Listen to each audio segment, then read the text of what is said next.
Welcome to today's 3-minute Catechism challenge. Refresh the knowledge of your Catholic faith with only a short commitment every day. With these short videos, beautifully animated in a hand-drawn style, learning about the faith has never been so engaging.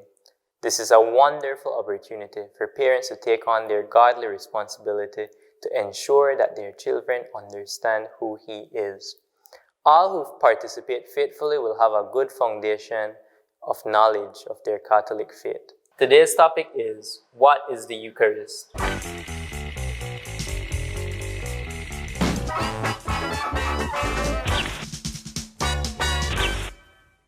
What is the Eucharist?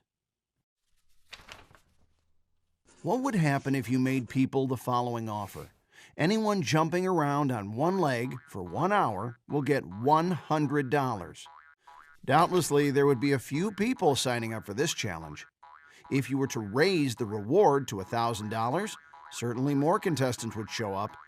And if you were to raise the stakes to $100,000, then it would be jam-packed. Now, what do you think would happen if you offered even more than $100 grand? And let's say people didn't even have to jump around on one leg to get it. What would happen?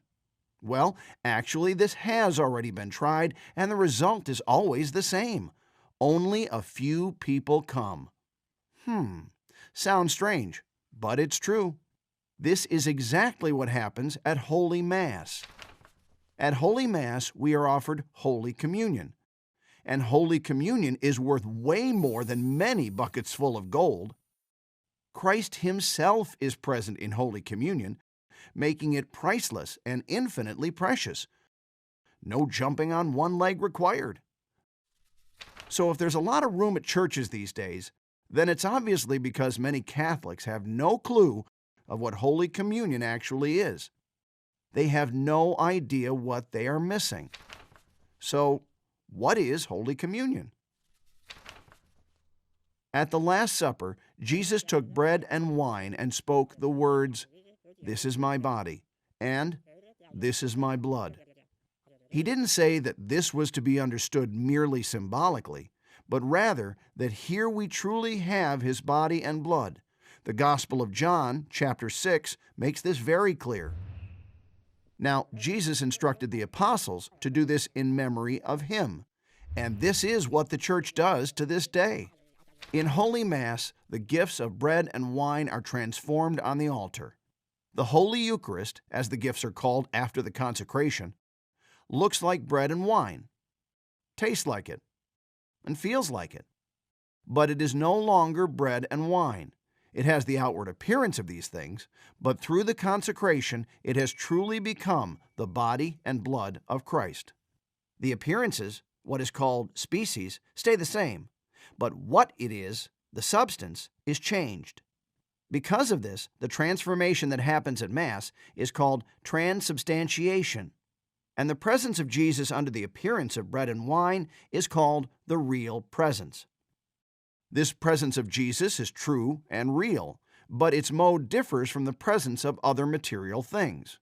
If you divide material things, for example, bread, then you have one half on the left and the other half on the right. But if you break the host into two parts, then you haven't divided Jesus, but only the outward appearances. Jesus is, as we said before, truly and really present in the Eucharist, but not in the way the material things act.